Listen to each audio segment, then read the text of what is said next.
Então, nós vamos agora para a nossa segunda palestrante de hoje, que é a professora Maria de Fátima Andrade, que é professora titular do Instituto de Astronomia, Geofísica e Ciências Atmosféricas da USP. Ela trabalha na área de poluição atmosférica, atuando principalmente na parte de química atmosférica, modelos fotoquímicos, aerossóis e modelos de qualidade do ar.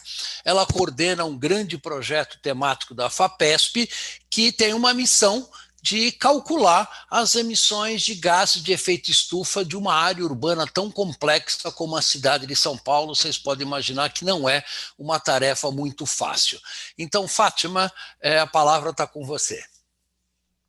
Muito obrigada pelos colegas, né? Obrigada, professor Paulo, pelo convite. E eu também tenho que agradecer aqui a palestra da professora Maria Fernanda, né? Porque ela contextualizou muito bem todos os aspectos, e eu vou acabar falando um pouco mais da questão da quantificação de São Paulo, que está relacionado com esse projeto temático, que eu vou mostrar um pouquinho, né, que a gente está coordenando agora. Então, eu vou aqui compartilhar a minha tela, espero que funcione tudo bem. E então... Então, o que eu pretendo fazer aqui, eu até coloquei uma certa motivação, de certa forma já foi apresentado, né, pela professora Maria Fernanda, mas existe um aspecto e que justifica um pouco esse enfoque que a gente tem que dar nas cidades.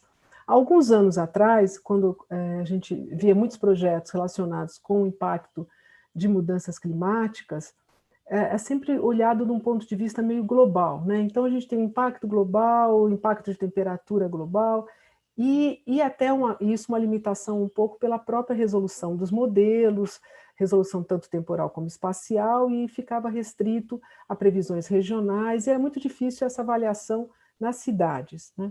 E, inclusive, o papel das cidades atuando nas mudanças climáticas também, porque, afinal de contas, tudo bem, você tem a população mundial, metade da população mundial morando nas cidades. Na América do Sul, a gente tem 85% da população morando em cidades, mas do ponto de vista de área, né, globalmente, se a gente for contar a área das cidades, é menos que 2%, é 2, 3% em termos de área. Então, quando isso é olhado num aspecto mais global, a gente perde esse detalhe. Só que a gente tem que lembrar que, no final, em termos de porcentagem de contribuição para gases de efeito estufa, as cidades respondem por 70% dessa emissão. Isso considerando, claro, que a energia gerada para manter as cidades. Então, a gente tem uma contribuição de 70% em termos de total de gases de efeito estufa. Então, por isso que eu fiz esse desenho aqui improvisado, né, que seria a contribuição do ponto de vista das cidades, né, globalmente, e, por outro lado, é essa população que vai ser mais impactada, né, por essas mudanças climáticas. Então, e qual é uma grande questão que a gente tem, né, que foi colocada?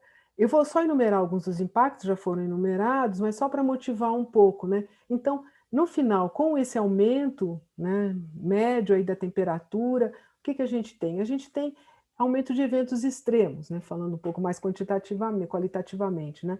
Então, a gente vai ter mais, do ponto de vista quando é quente, mais ondas de calor, a gente vai ter mais alagamentos quando a gente tem precipitação, ou, por outro lado, a gente vai ter, quando tem secas mais intensas também.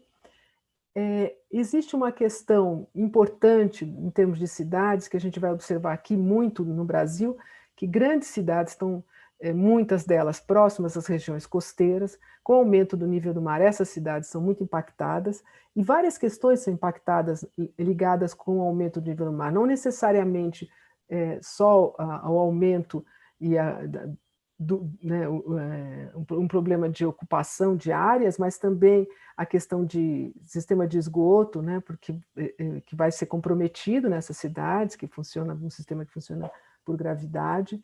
Tem a questão de erosão, intrusão salina em estuários, tem vários aspectos, são muito importantes e que é um tópico que já gostaria de destacar que tem que ser inserido como perspectivas as questões ligadas com as cidades nas regiões costeiras e essa questão de erosão, né?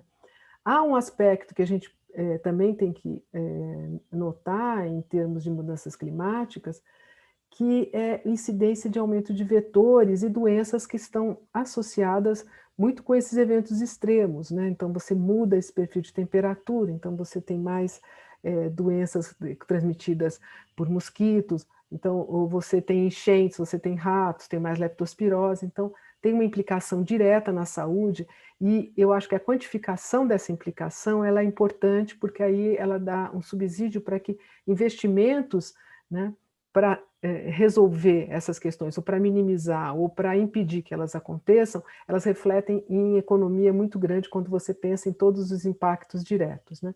Então, a gente tem esse impacto que está colocado. Eu coloco aqui um texto do antigo secretário-geral das Nações Unidas, Ban Ki-moon, mas somente por 2 pontos aqui para chamar a atenção, que as estimativas de impacto, elas são feitas na melhor ciência disponível, então elas são feitas com o maior conhecimento científico, e que só vai ser resolvido, e resolvido para todos, né, nessa questão da gente ter uma atitude que seja baseada na solidariedade e que atinja todos os cidadãos das cidades, né? Então, há possibilidade de resolver e tudo que é colocado em termos de impacto é baseado em informações científicas, então são questões que devem ser consideradas não do ponto de vista só local, né? Porque todos os achados, eles são achados que servem globalmente, mas devem ser usados o fato de que eles são achados globais para resolver problemas locais, né? Então, acho que esse também é um texto que nos faz pensar nisso. Quando a gente vai pensando nessa questão de que a gente tem muita coisa feita em termos de mapas globais e mesmo regionais, e quando a gente tenta olhar para as cidades, o que a gente encontra? A gente encontra muito mais informações sobre os poluentes atmosféricos, então eu peguei aqui no mapa da desigualdade, né, que é esse aqui é o mapa da desigualdade para o município de São Paulo, em termos de material particulado, e aí está muito relacionado com o setor de transporte, então a gente tem a maior parte aqui em termos de emissão na região central de São Paulo. E aí achei também um mapa, que também está ligado com o mapa da desigualdade, em termos de emissão de CO2 por habitante, né, nos estados brasileiros, e aí essa diferença em que a gente vai encontrar estados em que por habitante a gente tem uma maior emissão de gás de efeito estufa e em estados em que a gente tem essa menor emissão, e aí depende de características muito locais, inclusive de geração de energia.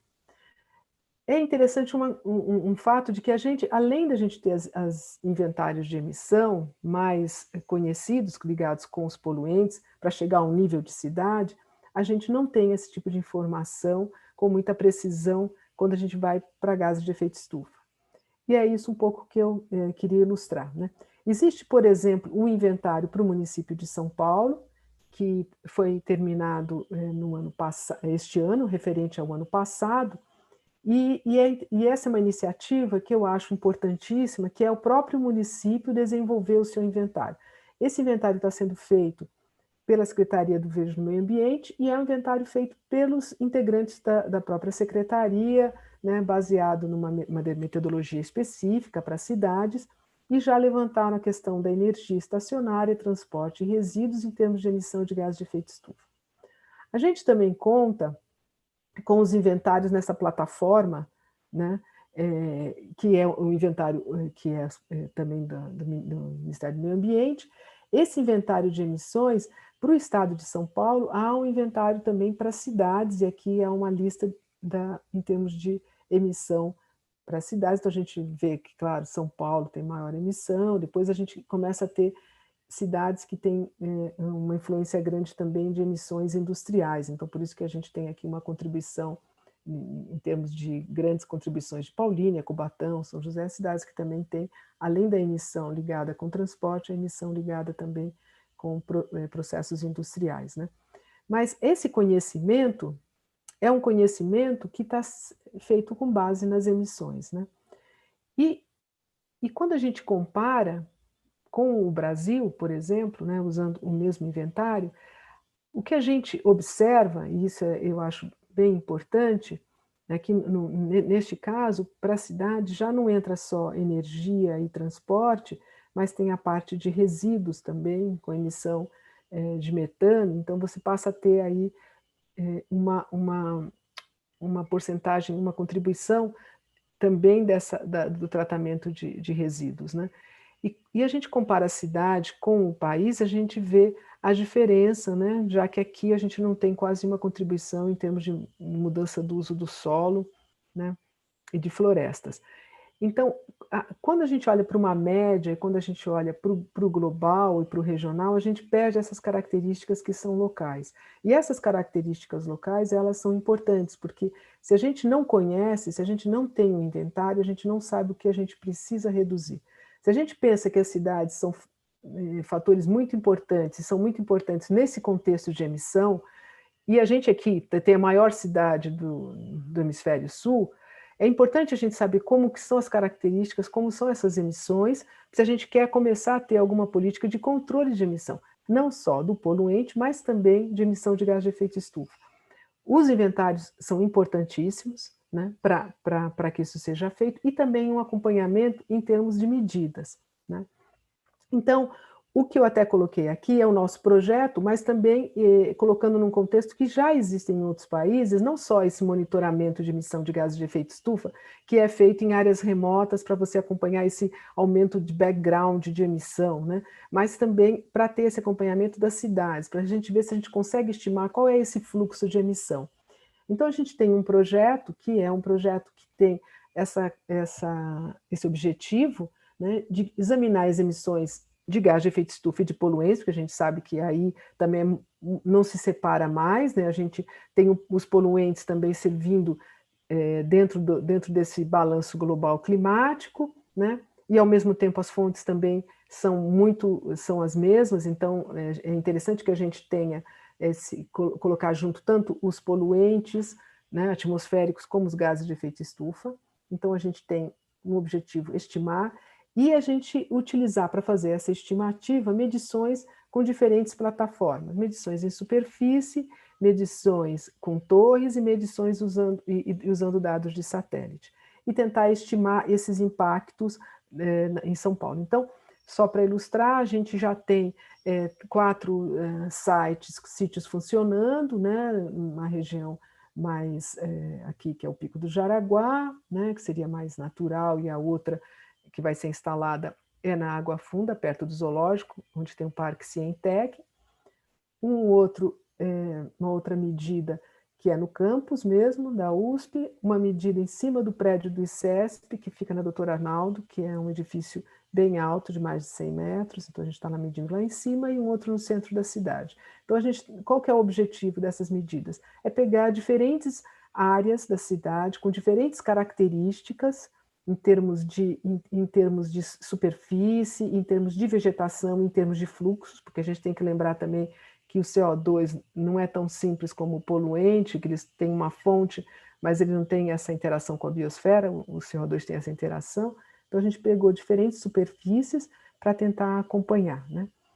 Além disso, também, começar a utilizar mais a informação de dado de satélite, porque a gente tem alguma informação de satélite que tem uma resolução maior, inclusive pegando alguns dados sobre o estado e sobre a região aqui metropolitana de São Paulo com relação ao CO2 e também com relação ao metano, que é de difícil avaliação com relação às fontes.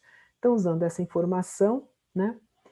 E aqui tem um exemplo nesse período aqui, é só para a gente tomar uns dados, que é um trabalho que está em preparação, tem um período normal, né, que era antes da pandemia, e depois a gente aqui com os dados durante a pandemia, durante o lockdown, né, de março a abril, e a gente observou esse decréscimo muito acentuado nas concentrações, nos horários de máximo. Isso não acontece para o metano, mas sim para o CO2, relacionado com transporte, né, então é algo que é possível a gente utilizar essa informação, inclusive para ter um certo background da contribuição urbana.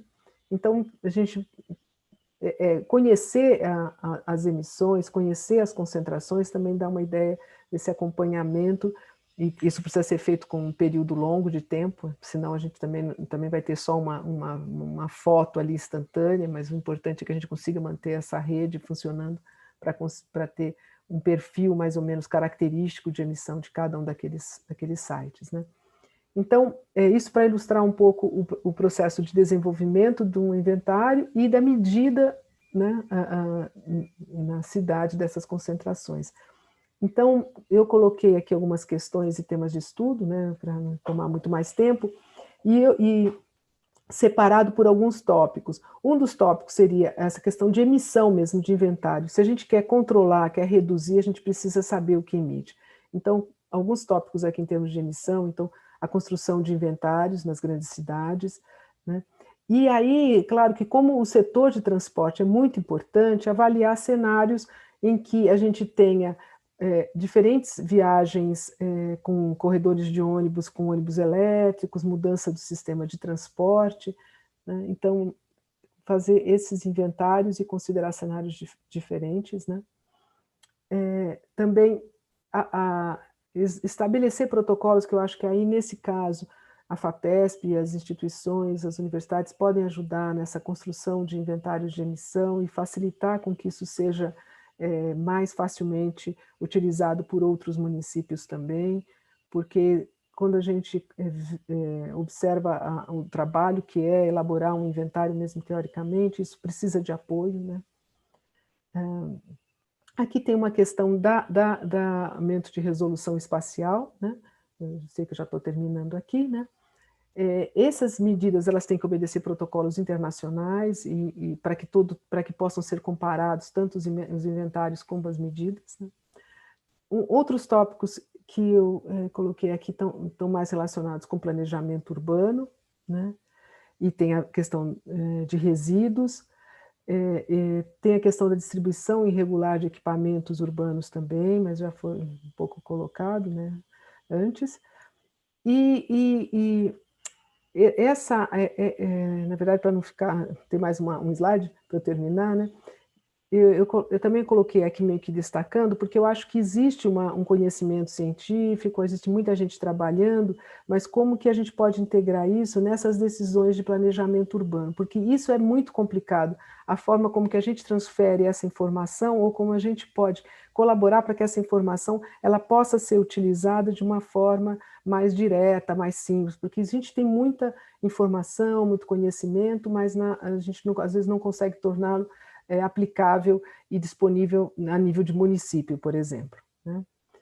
E outro ponto que eu ponho aí já é muito mais voltado para a área de modelagem. Eu acho que a gente precisa melhorar, isso foi discutido no outro evento mais especificamente sobre modelos. Acho que já há capacitação e condição de que a modelagem vá para uma alta resolução, e aí sim a gente pode fazer esses cenários mais voltado para áreas vulneráveis, impactos relacionados com ondas de calor, previsão também de trajetórias de ciclones e que podem ter impacto muito grande em termos de ventos, né?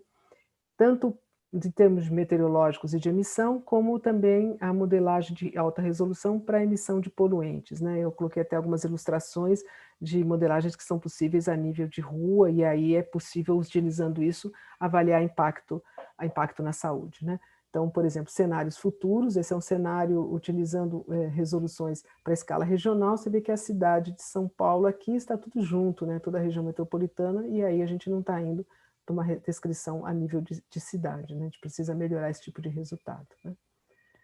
Então, essas são as mensagens finais eu até resumo aqui. A gente precisa conhecer a emissão, precisa ter as medidas, né? E para que a gente possa ter aplicação em diferentes áreas e colaborar nesse planejamento urbano, tá? Agradeço a atenção de todos, viu? Obrigada. Muito obrigado, Fátima.